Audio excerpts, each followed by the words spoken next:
vào mặt, để cái gió nó thổi vào mặt, nên là nó thổi vào, nó nhập vào cái cổ. So that's how they erode on the venting the air to get to me. And so, but it's the way it is.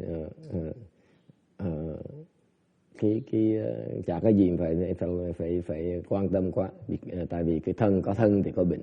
Because you shouldn't be overly concerned about it. When you have a body, then you're going to be sick. It's not a big deal. Okay, part of the drill, part of life is to get sick. Thành cuộc sống chúng ta bệnh là chuyện thông thường, không có gì mà phải quan tâm. And one thing though that you should be reassured that I'm not giving it to anyone else. Thầy có thể nói với thầy có gì phải lo, tại vì thầy không truyền nhiễm cho người khác đâu.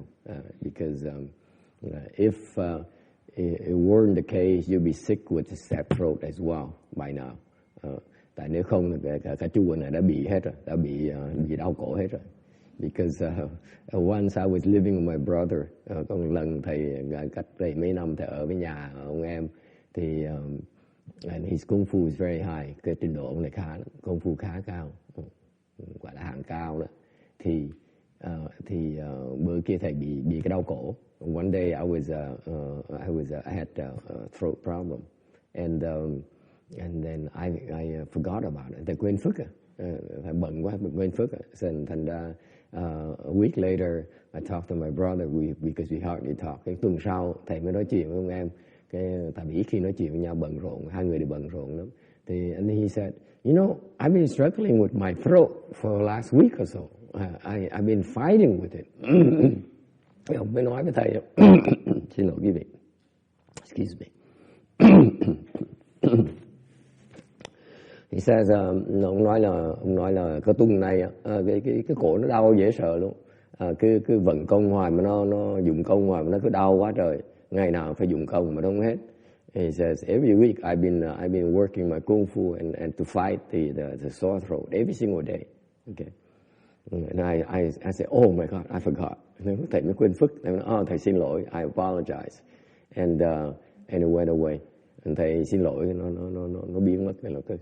So the reason that I'm very sensitive about it because we have children come to the temple. Lý do chúng tôi cẩn thận là tại vì biết có con nít nó tới chùa, thành ra không thể nào truyền cho nó được. We don't allow that to happen. Okay, so don't worry.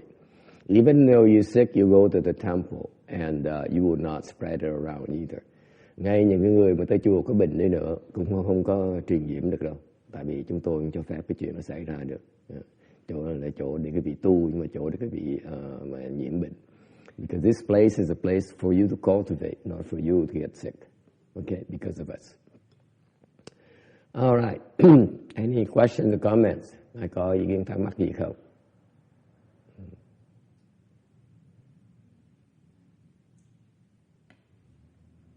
Okay, time flies.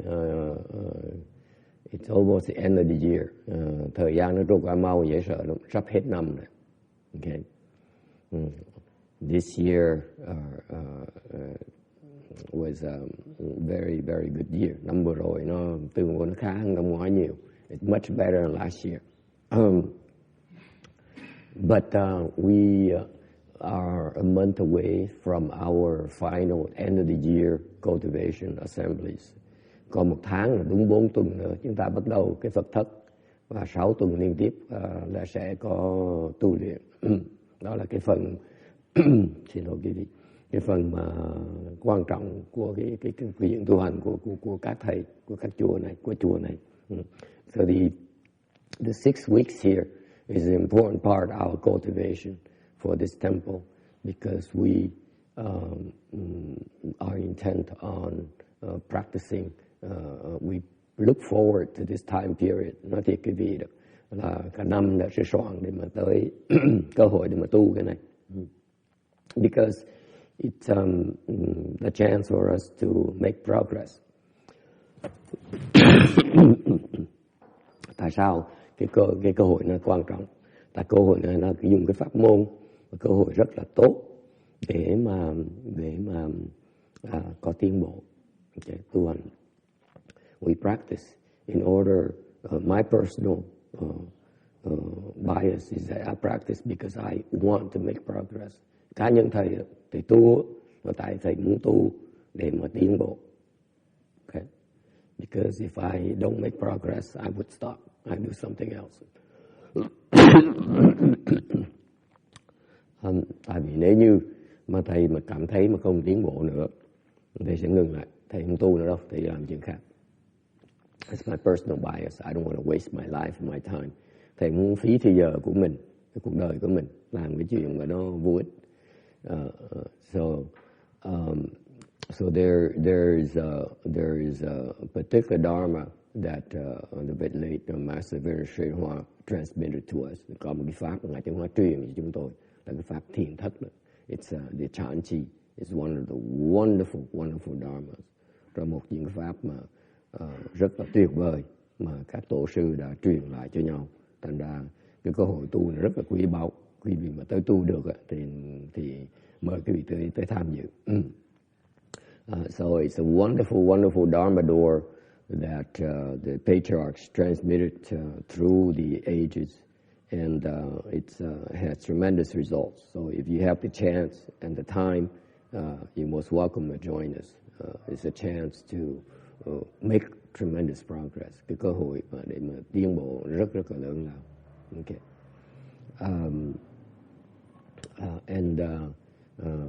I think we should start to hand out send the flyers or send out the flyers to tell people, to notify people to come and attend it. Chúng ta chắc nên là bắt đầu gửi mấy flyer thông báo cho người ta biết tới tham dự. Okay. We should be finishing up on the dorm here that we are able to accommodate 20-30 people. Đang sửa chùa có thể chứa được khoảng những 3-400 người để tới tu mấy cái Phật thất và thiền thất. So first come first serve.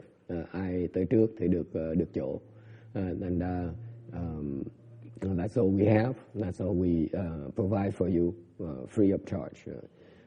Cái tinh thần chùa giống như là tinh thần ngày xưa vậy. Trước giờ các tổ sư dạy mà tu đó thì không có chuyện tiền bạc với quý vị. Tu là cái chuyện không phải cái chuyện thương mại. So it's because traditionally in our my lineages, we teach people, help people cultivate, and it's not about making money. Okay, so finally, maybe next week we'll be done with the remodeling. Next 2 weeks maximum we'll be done remodeling, and that leaves us 2 weeks to really clamp down and prepare and get going, get into the mood, get the mode. Thành nội trong 1 tuần 2 tuần nữa sẽ sửa sang xong hết rồi. Còn thời gian còn lại sửa soạn bắt đầu chuyển vào cái thế mà thế tu hành. Okay. All right. Any questions about this? Có ai thắc mắc gì không?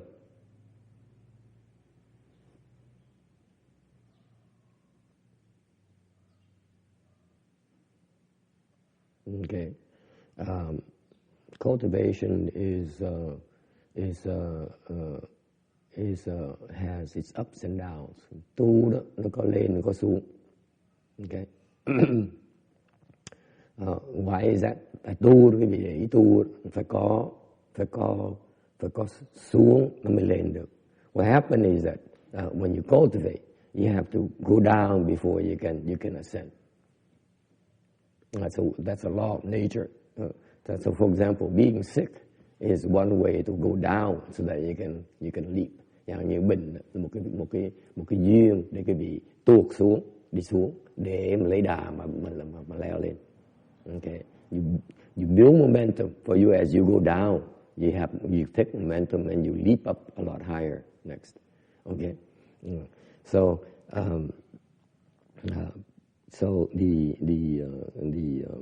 that's the secret of the patriarch. Đó là cái bí mật của các tổ sư, là cái vị tu đó là phải cực khổ, phải mệt.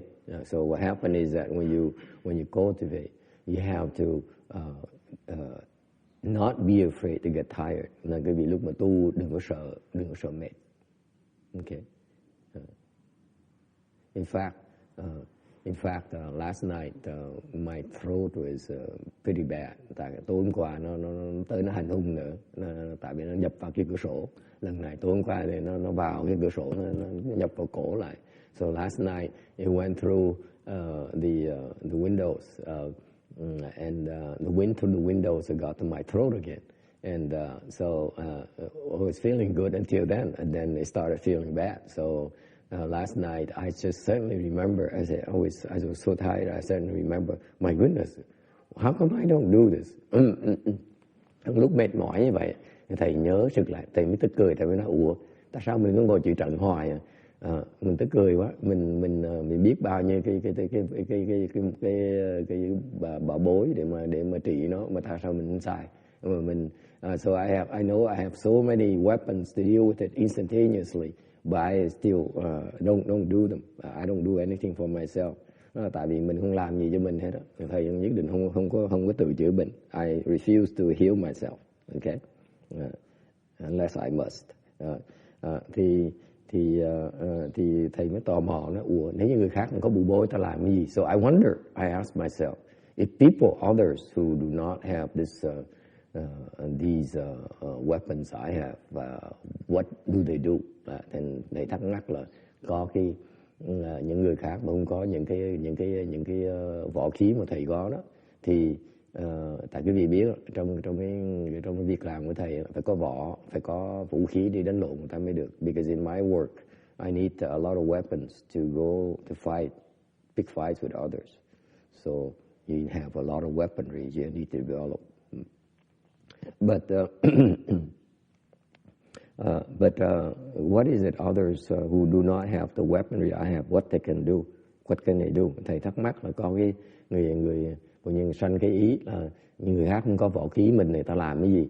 So I said, oh, you could do this. You could do this. Some people are that people can be taught to do this. And thầy, thank you very much. Thầy mới nói là những người mà trong tương lai, những cái người mà có duyên tới sẽ dạy họ một cái thế này. So I used it and instead of the throat hurting, now it's only bothering me. It doesn't allow me to talk. Thầy dùng cái thế võ đó thì không có dùng võ khí thì cái cổ đó nó không hết đau ngay lập tức. Bây giờ nó chỉ còn khang, nó không cho mình nói chuyện thôi.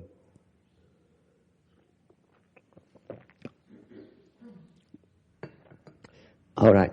So you learn. When my emphasis, my interest in cultivation is that you follow along the conditions and observe and learn from it.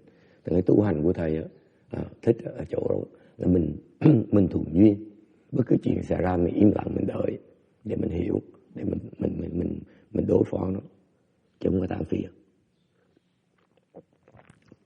So what my view of cultivation is to accord with conditions. Okay, whatever happens, endure it, wait, and then until you understand, then you fix it pretty easily. Mình cần kiên nhẫn, mình chịu đựng, tự động mình sẽ hiểu được cái cách để mà dạy nó. Nếu không hiểu cách dạy, sao giúp người khác được? If you don't know how to deal with it yourself, how can you help others? Questions? Ai thắc mắc gì không? Vicky, what's for lunch today? No? I thought you were cooking. No? Not yet? Roberta, you're cooking, right? Cooking? No.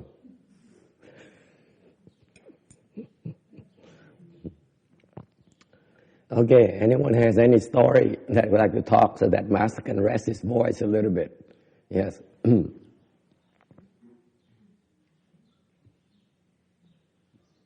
Cái này là cứu bồ đó, tại bồ nói chuyện không được, phải nói giùm. You sound about 20 years older, Master. Huh? You sound about 20 years older with your voice tonight. 20 years old? Older. Older? Oh, I'm dying. What else is new?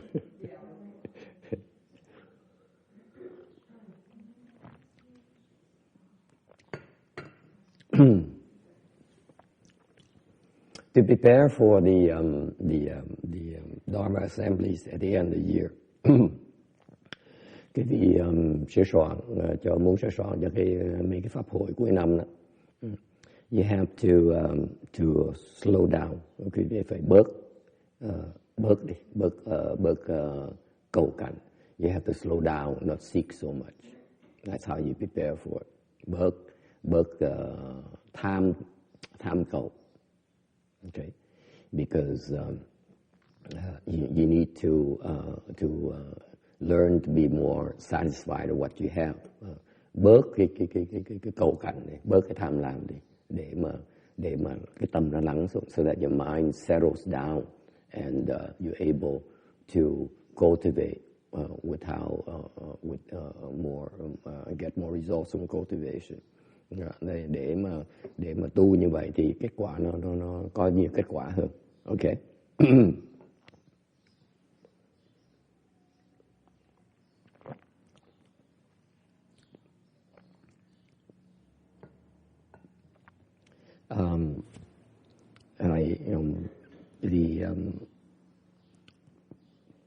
I don't know about you, but when I was cultivating seclusion, lúc mà thầy nhập thất ở nhà đó, it was wonderful because the bliss and the peace you get from stilling your mind is nothing like it. Tại quý vị biết không, khi cái tâm nó an, nó lắng xuống, nó thanh tịnh xuống, thì cái hỷ lạc nó không có cái gì nó giống như vậy, không có gì nó bằng. It's nothing that compares to it. Not the food, not the fame, not the money, not the clothes.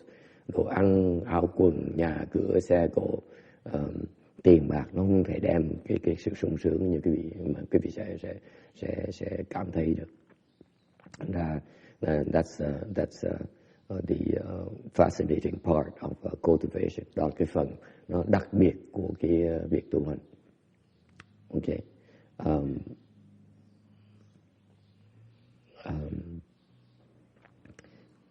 This is something that if you cultivate, you will be able to experience. Tu mà thấy cảnh giới đó thì quý vị sẽ thấy nó hay lắm. And remember, when you cultivate, you see this bliss from cultivation. Do not be attached to it. Và thầy nhắc quý vị, tu mà khi mà thấy cái hỷ lạc đó nó khởi lên đó, thì quý vị không được chấp vào nó. It's very important not to attach to it.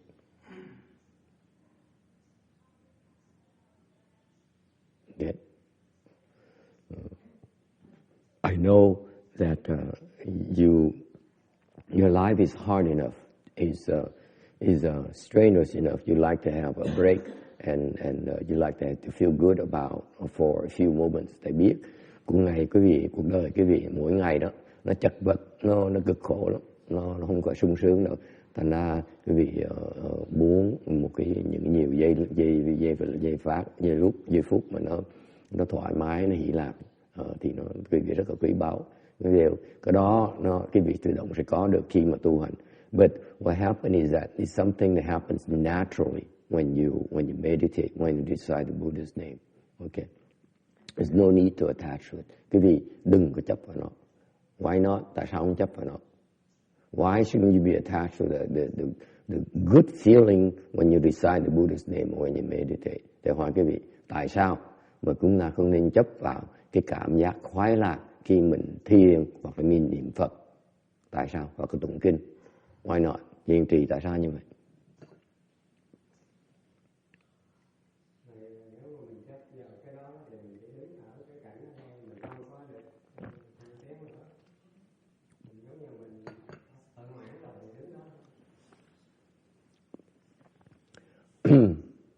You hear that? He says that if you attach to that bliss, then you stuck there and you will not make progress anymore.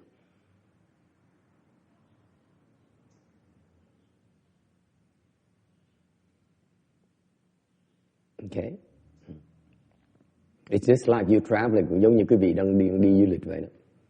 You see this beautiful scenery, quý vị thấy một cái cảnh nó đẹp mà nó thích thú quá đấy. What do?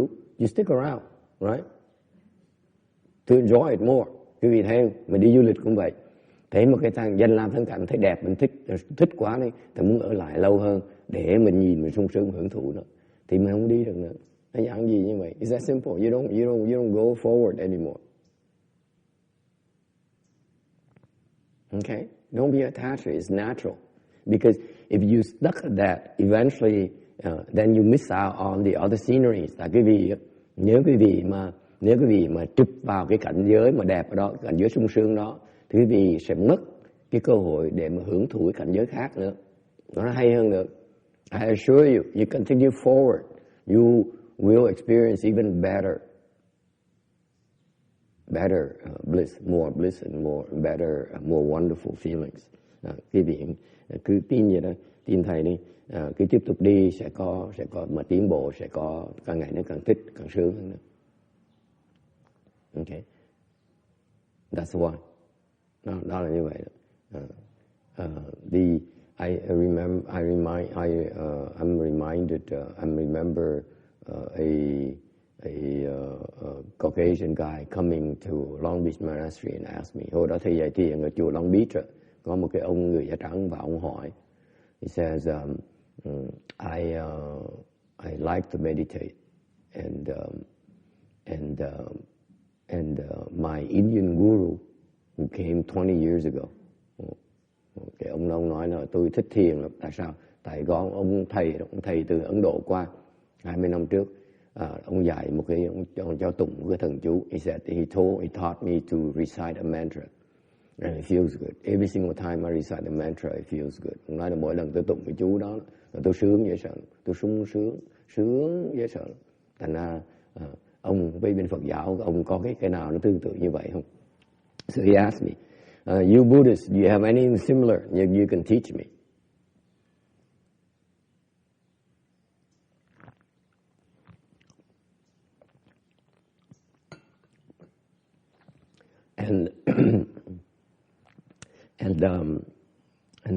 So I told him that you shouldn't be attached to it. That's the wrong form of practice. Thầy khuyên ông không nên chấp vào nó. But he walked away. Để ông bỏ ông đi. Because he's not impressed with the fact that we Buddhists have nothing better to offer them. Ông rất là thất vọng. Nói bên Phật giáo chúng ta yếu quá, không có gì mà hay như vậy để mà phục vụ cho ông. So that's the state of poor people. They see something good and they become so attached, so enamored and attached to it.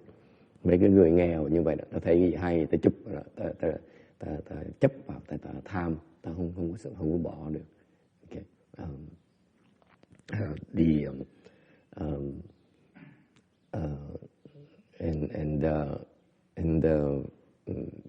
Just remember what I just told you earlier.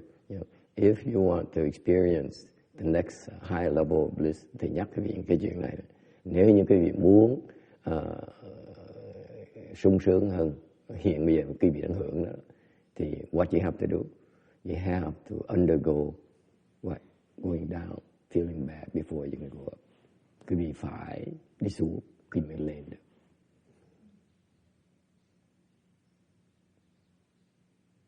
Okay, so that's called ups and downs of cultivation. Cái đó là cái lên voi xuống chó của cái tu hành. That's part of it. You want to make progress, the leg has to hurt. Muốn tiến bộ, cái chân nó phải đau, cái lưng nó phải bẹo, thì đó mới tiến bộ.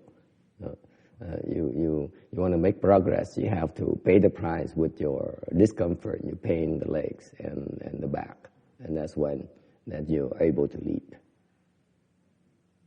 Okay? Any questions about that?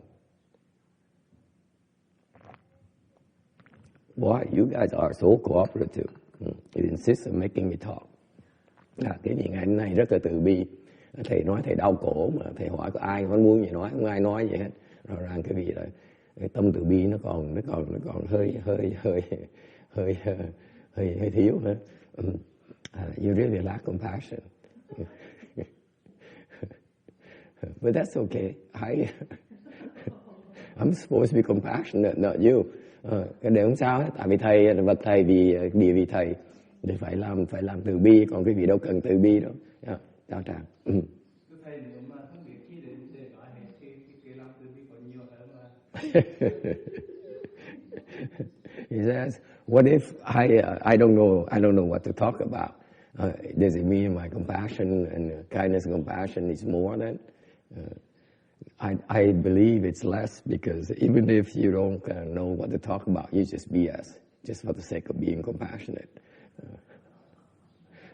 Thầy nói nhiều khi lúc đó những cái trường hợp như ngày hôm nay thì quý vị mặc dù không có gì mà nói cũng giơ tay nói đại, đó mới thật sự là có lòng từ bi.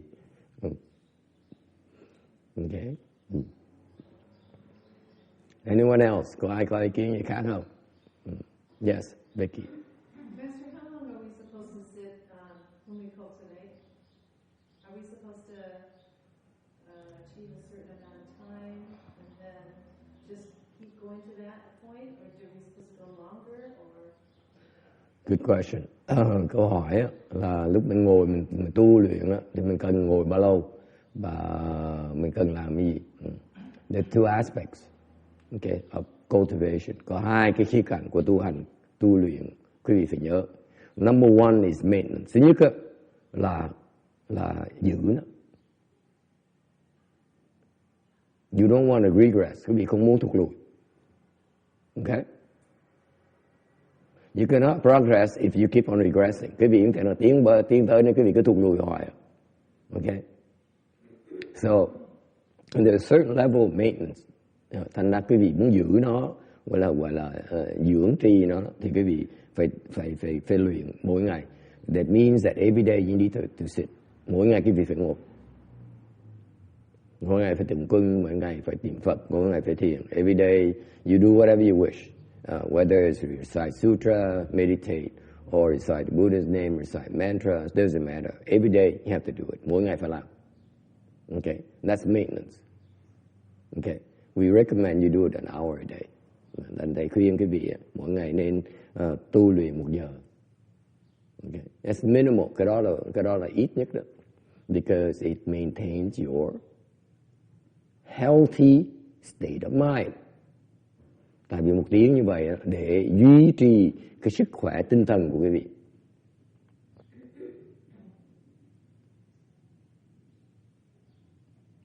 Okay, and that's what you ought to be doing.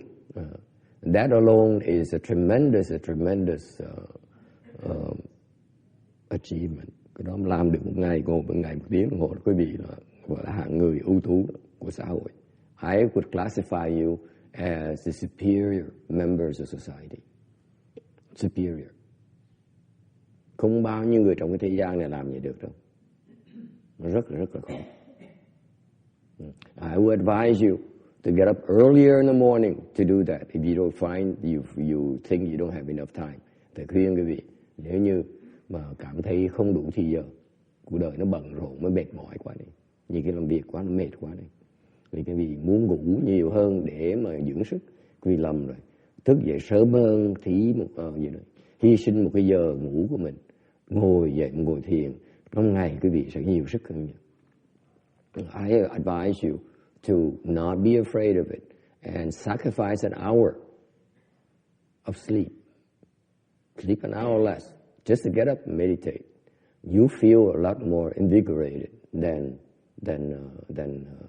even with the less sleep. Quý vị sẽ thấy sung sức hơn, mặc dầu ít ngủ hơn. Okay, and you know, if you do that, your skills, you have some real skills. Đó quý vị có sức. Okay, and for example, yesterday we talked about how to use energy. Ngày hôm qua cái lớp thiền thầy có bàn về cái cách dùng sức. Listen to that. you see, quý vị biết dùng sức như vậy, quý vị có thể làm việc nó có hữu hiệu hơn.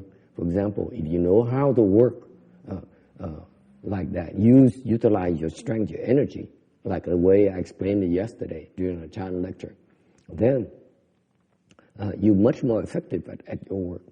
Ở ở sở làm quý vị sẽ có hiệu nghiệm hơn nhiều. Okay. Có dai sức hơn, biết dùng sức của mình. You have more stamina and you know how to use your energy.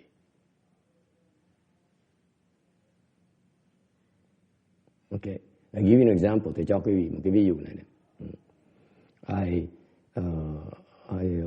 I have a dentist, thì có tới một cái ông nha sĩ này. And I've been going to him for the last 20 years. 20 năm đi tới ông này. He never charged me money. Ông này không bao giờ lấy tiền thầy hết. Người Hoa. He's a Taoist and Buddhist. Ông này vừa tu Pháp Đạo giáo và Phật giáo. Okay. Thì ông này rất là mộ đạo, thành ông không lấy tiền mấy người tu sĩ. He doesn't charge money to the left-home people. He doesn't charge left-home people anything. Okay. But so when I first came to him, lúc cách đây mười mấy năm thầy tới ông thì cách đây 20 năm thầy tới ông thì then I realized something funny. Thầy lạ lắm. I don't know you remember how comfortable it is to sit in a dentist chair. Cái lúc mà tới gặp nha sĩ, cái vị ngồi trên cái ghế đó, cái vị có thích không? Tâm thích phải không? Tâm thích. Yeah, I like it a lot. Ngồi cái ghế mà nha sĩ đó, có ai thoải mái không? Does anyone feel comfortable there? No one, right? Không ai thế nào, right? Anyone feels comfortable? Okay. Nó khó chịu sao? I don't know what happened, but as soon you sit down in the chair, you tense up. Am I correct? Quý vị để ý không? Bất cứ một lần mà tới gặp nha sĩ mà ngồi trên cái ghế, nằm cái ghế dài nó là bỗng nhiên người mình nó gồng lên, cái lưng mình cái vai mình nó cứng lên. You notice how your shoulders tense up when you sit down there. And I also noticed my stomach also tensed up. That means I'm not breathing properly. Rồi còn thầy để ý nữa là cái bụng mình nó cứng lại nữa. Có nghĩa là mình thở ngắn hơn. When your stomach tenses up, then you breathe more shallow. Okay? And then the dentist would come. Cái ông nha sĩ mới tới. And he started working on me. Ông mới bắt đầu làm việc với thầy, làm việc với cái răng của thầy. So next you open your mouth. Tức là mình mở cái miệng ra nữa, nó càng khó chịu hơn nữa. Now it feels worse. Your mouth open and you try to answer him. Rồi ông thọc cái đầu vào miệng xong nói chuyện với mình. He sticks something in your mouth and he talks to you and you have to answer him. Okay? It's very uncomfortable. And then something funny happened. And then I realized that, wait a minute. He's calming me. Lúc đó đang tu người ở trong chùa Long Beach, thành lúc đó cái yên tĩnh dễ sợ. Thành lúc mà đi ra ngoài như vậy, nhảy dễ sợ quý vị biết không? Thành ra lúc đó mới để ý rằng là ông đang truyền cái lực cho mình. And I noticed he was aiding me. He was sending energies towards me. I said, what? And I was so surprised. And the energy he says is that, calm down. Cái thế ông làm sao? Ông nói là thầy relax, thầy thư thả, đừng sợ, đừng sợ. So he used energy to calm you down. And that's what the Taoists do. Cái đó là cái tuổi đạo giáo nó làm, cái thuật tụi nó làm. That's why his office was used to be very busy. Hồi đó ông đông vậy sao? 3 anh em ông làm là chuyên môn dùng cái thuật đó để mà làm người ta lắng xuống. So he used energy to do that. And so I looked at him and said, no, I'm supposed to help you. You're not supposed to help me. Thầy tức cười, thầy nói đáng lý tôi phải giúp ông, sao ông giúp tôi được? Ông đâu có sức đâu. Ông phải để dành sức mà giúp người khác. Còn đã không lấy tiền tôi còn phí sức với tôi đâu có được. So I said, you don't take money from me and yet you give me energy on top of it. That's not right. I should give you energy. Thành ra thầy mới nói là thầy phải cho ông sức. So I gave him energy. Thầy cho ông. Alright, so that's khi mình biết dùng sức đó, biết tu nó có biết biết mình nhảy với cái sức, thằng biết dùng sức, lúc nào nên dùng, lúc nào nên thu, lúc nào nên co, lúc nào nên duỗi. So sometimes when you part of cultivation, you know when you're supposed to recoil, so that you can spring forward. Lúc mình cho đẩy người ta ra là cho người ta, lúc mình phải rút lui vào để nhận người ta. Okay, mình dùng như thế. Okay. So if you even become aware of this, you can be very loved for your clients and your colleagues. Nếu quý vị dùng sức như vậy, những cái bạn cùng sở với những khách hàng quý vị mê quý vị dễ sợ.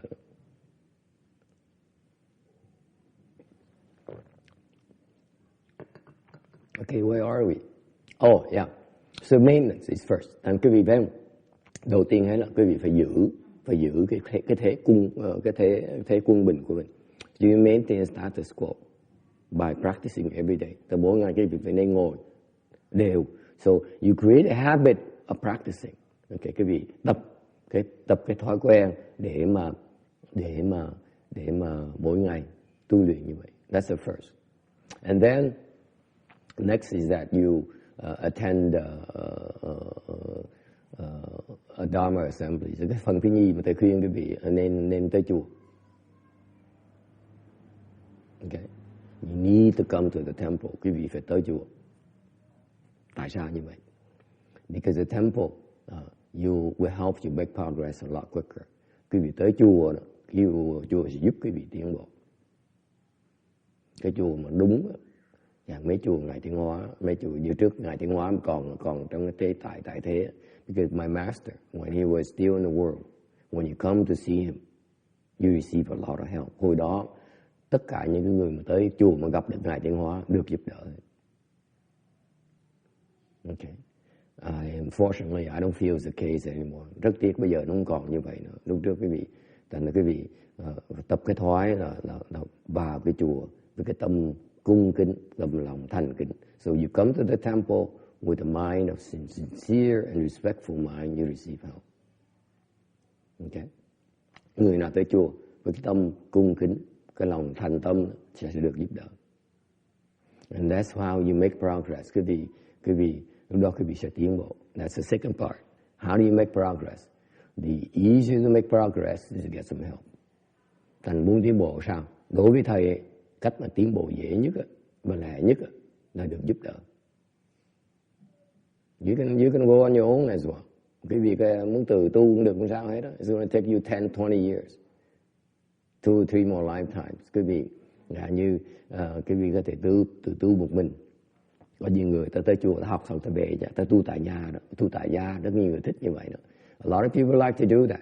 They practice at home very vigorously. And you know what? They don't make progress. Họ không tiến bộ được. Okay? And so in Mahayana, trong cái đại thừa, pháp đại thừa, đi cầu thầy, đi tầm sư. In Mahayana, you seek a teacher.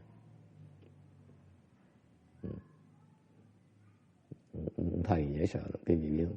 Cái câu nói là một cái phòng nó tối 1000 năm, đưa cái đèn vào nó sáng ngay lập tức, rồi thấy đường ngay lập tức. It says a room is dark, has been dark for 1000 years. Just light a lamp, you see everything. Đó là vì cái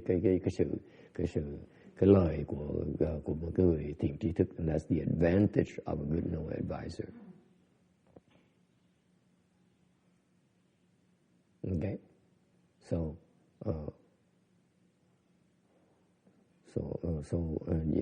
in order to make progress, my attitude has always been to look for a teacher. Đối với thầy, khi nào tâm thành đi kiếm thầy. Because that's the spirit Mahayana. Cái đó là cái tinh thần của đại thừa đó. Khi nào đi kiếm thầy, I'm always looking for a teacher.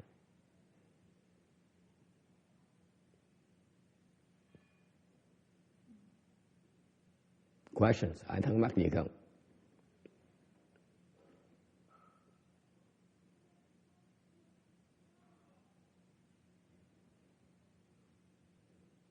If you're looking for a teacher, nếu quý vị tâm quý vị mà đi kiếm thầy, what happens? Gì phải xảy ra? You ask yourself. Mình tự mình hỏi.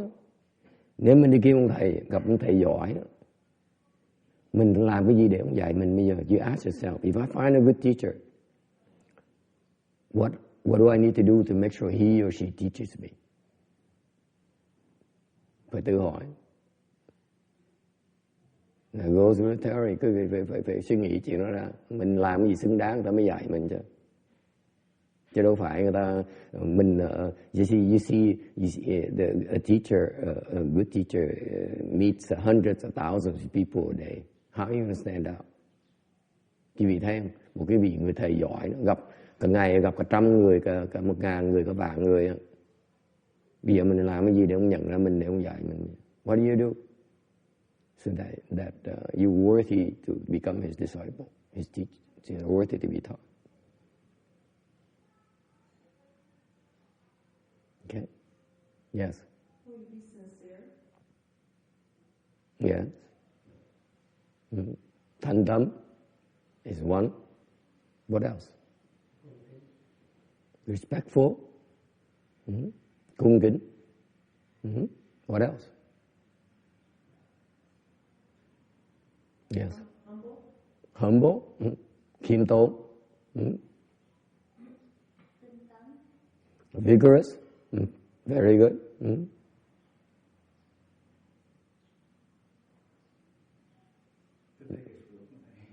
Blessings. You have the blessings. Blessing là sao? What does it mean blessings? Phước là sao?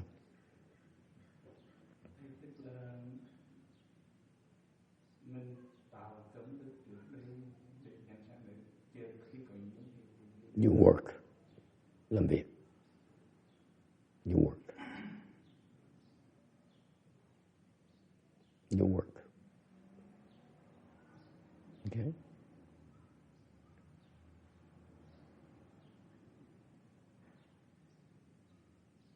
Help out. Pitch in. Làm giúp được đi giúp này. You see, the Western attitude is that you Caucasian people, Westerners, don't understand it. Okay?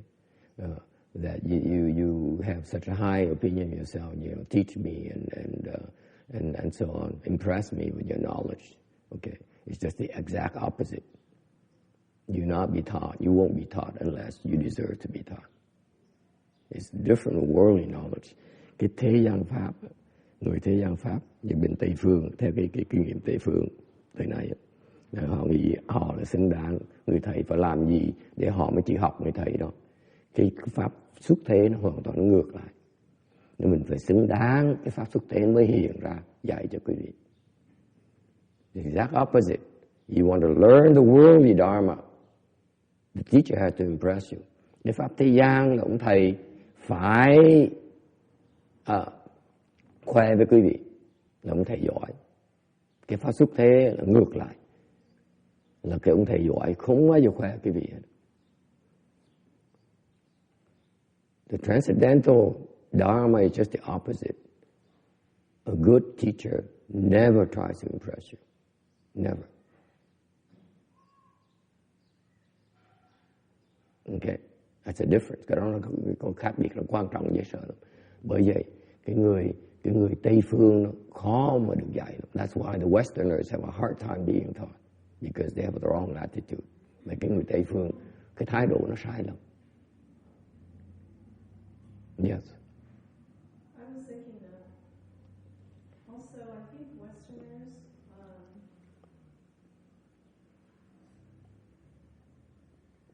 don't really think they need religion in general. They just, they think, okay, there are some people, they like to go to church or whatever, and that's good for them. But in general, Westerners kind of have an attitude that they know better, that they'll maybe read this book from this religion and this book from another Buddhist monk, and I hear this guy, he wrote a good book, and then they read all these books and like sample, but then they think that they know enough that they can decide for themselves what's good from everybody, and they think that's They really think that's something. I don't get it. That's normal. That's common.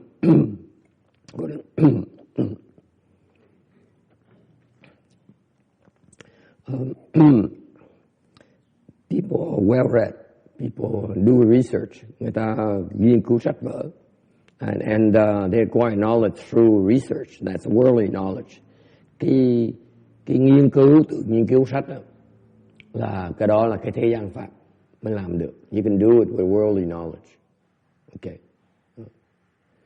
But that kind of knowledge you acquire from reading, from synthesizing the books and the various papers, magazines, okay, is very shallow. Quý vị biết không? Cái tri kiến mà quý vị có từ nghiên cứu lấy nó rất là nông cạn. That's a difference.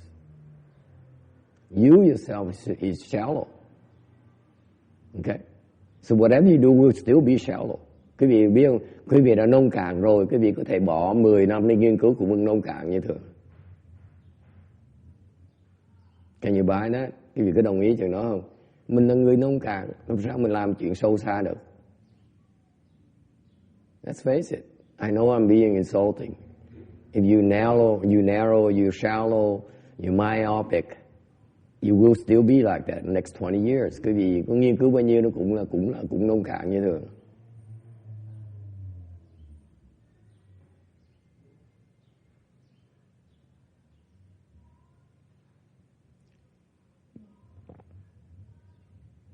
You got to do something to show to make a leap. Quý vị phải làm cái gì nó khác, quý vị mới có thể thoát được cái nông cạn quý vị chứ.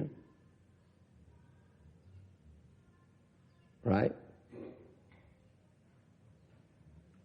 And that's the nature of I give you an analogy để cho quý vị một cái ví dụ nha. Cái ví dụ quý vị cho quý vị thấy. The Western medicine it specializes, excels at dissecting parts of the body. Dạng như cái ngành y khoa của Tây phương rất là giỏi về phân tích ra từng cái bộ phận. Okay, they're very good at doing that, but they cannot understand the big picture of the functioning of the body. Nhưng đều cái y khoa của Tây phương đó không biết các hoạt động của tất cả cái cơ thể luôn. Agree or disagree? You have a heart specialist. You have a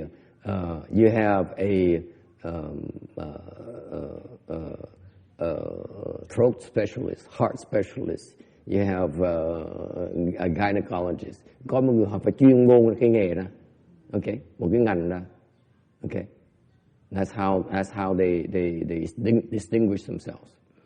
But in the medicine that you practice works fine like that, but it fails to take care of the big picture. Họ giỏi từng cái bộ phận thôi, họ không có giỏi về cái sự hoạt động của tất cả cái cơ thể. Okay, that's the same thing. You can read all the books you want. You only specialize in one section. That's all you can do. Because there's no such book that allows you to see the entire picture. Thành quý vị thấy không? Quý vị nghiên cứu sách vở đi nữa, về y khoa nữa, quý vị tìm những sách về từng cái bộ phận thôi. Không có cái sách nào nói cái gì nó vận chuyển cái bộ phận này tới hết tất cả bộ phận trong cơ thể. There's no such book that describes to you the functioning of all the organs in your body. Okay, that's one example. The other example is mental illness. Cái loại thứ nhì quý vị cho quý vị ví dụ thứ nhì cho quý vị thấy là cái bệnh tinh thần, bệnh thần kinh. The Western medicine is very very weak. Cái bệnh thần kinh đó là cái ngành y khoa của người Tây phương nó yếu vậy sợ. They cannot handle it. Họ chọi không được. Because they don't know. Họ không thấy được. They don't know how to deal with it. Họ không biết cách nào mà đối phó với cái bệnh thần kinh được. Why? Because the brain is still a big unknown to them. Tại vì cái óc của con người là một cái một cái gì mà họ chưa hiểu, hoàn toàn chưa hiểu. They know a lot of stuff about it already, but they cannot put even the functioning of the brains together. Họ biết nhiều lắm, nhưng điều họ vẫn chỉ hiểu cái sự hoạt động trong cái óc của con người ra sao, họ chưa hiểu. You see? So if you specialize, read the books, you still are stuck with the parts. You cannot see the whole picture. Thì cái gì cũng nghiên cứu sách đi nữa, chỉ thấy được những cái bộ phận thôi, không thể nào thấy được tất cả cái hoàn toàn cơ thể của người ra sao. Okay? That's what I mean by shallow. Cái đó thầy nói dùng cái chữ nông cạn cho đó. Cái hiểu biết của người chỉ nông cạn thôi. Thành cái dùng cái nông cạn để nghiên cứu nông cạn vẫn là nông cạn như thường. So if you use a shallow mind to investigate a shallow knowledge, the result is still shallow knowledge. Okay? Whereas a person who understands, hoặc là ngược lại, có một người mà thấy hết tất cả rồi, they say, okay, this is how you fix this problem. Thấy được nó chữa cái này bằng cách này, tao thấy hết tất cả. When they see the big picture, it's much more efficient to solve the problem. Okay? And that's transcendental. Cái đó là cái pháp xuất thế rồi. Pháp xuất thế là cái pháp có thấy hết tất cả. That's the analogy. The transcendental Dharma is the whole. Buddhism is about the whole universe. Cái đại thừa là cái pháp của vũ trụ. Cái pháp có thấy hết tất cả vũ trụ. Đức Phật là người thấy hết tất cả vũ trụ. Remember, the Buddha is all knowing. He sees the entire universe. That's the difference. Cái đó là sự khác biệt. Okay. So you can research all you want in the human knowledge to this world's higher world only. The Buddha, he knows all the worlds. Cứ nghiên cứu được cái hành tinh này thôi nữa. Okay? Cái không thể nào thấy được hành tinh khác. Đức Phật thấy hết tất cả. Sao quý vị so sánh được? Okay, is it too far-fetched? Nói có lý không?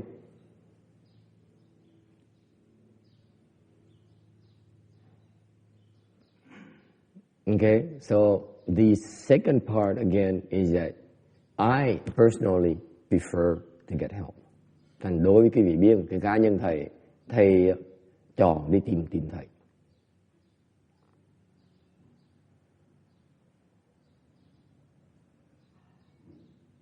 Okay, because I know I'm shallow. Thầy biết, thầy có những cái nông cạn mà thầy không thể nào vượt qua nổi. I have my own shallowness that I cannot overcome. I hope to find a teacher who will help you overcome it.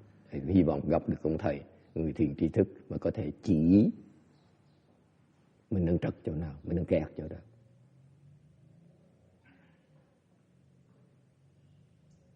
Okay, that's why I will go to the Dharma assembly. That's my recommendation.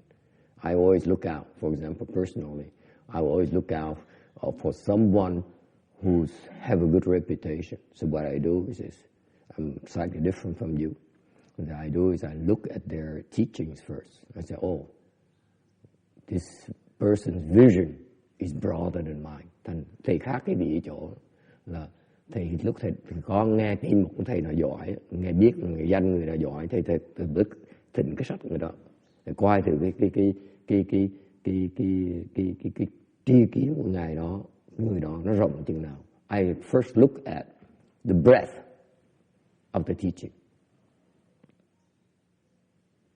Thầy thấy có thể là cái tầm dạy của họ ngài đó nó lớn chừng nào. Okay. And then I next look at how better they are solving the problem. Rồi thầy nhìn cái cách ngài dạy đệ tử của ngài đó làm sao giải quyết vấn đề của họ. Okay. I then next look at how he teaches his disciples to deal with their problems. Is it better than mine? Coi thử là cái cách giải quyết vấn đề nó hay hơn cách của thầy là không? It's better, I go there. Nếu mà họ hay hơn, người đó hay hơn thầy tới thì xin học ngay lập tức. I'm slightly different from you. Thầy thì khác quý vị một tí. Quý vị không thấy được là quý vị không phải chuyện của quý vị. Nhưng điều chỉ nói cho quý vị biết là ngay điều vị thầy còn đi kiếm, mà người kiếm thì vẫn tầm sư như thế. This is a little bit outside your scope, but I'm trying to tell you that even at my level, I still feel very strongly about looking for a teacher. Okay. Any questions or comments? Ai kiến thắc mắc gì không? Okay, if not, then let's do the lunch ceremony and go to lunch. Nếu không có gì thì chúng ta cúng ngọ xong rồi đi dùng trưa. Okay. Hey, the throat feels better. Thank you for the tea. Cổ đức nó đỡ hơn tí. Cảm ơn quý vị.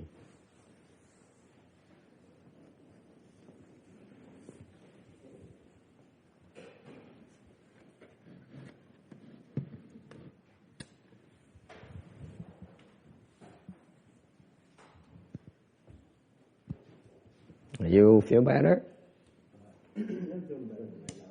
Feel better right now. So, well, you can do the luncheon then. Okay.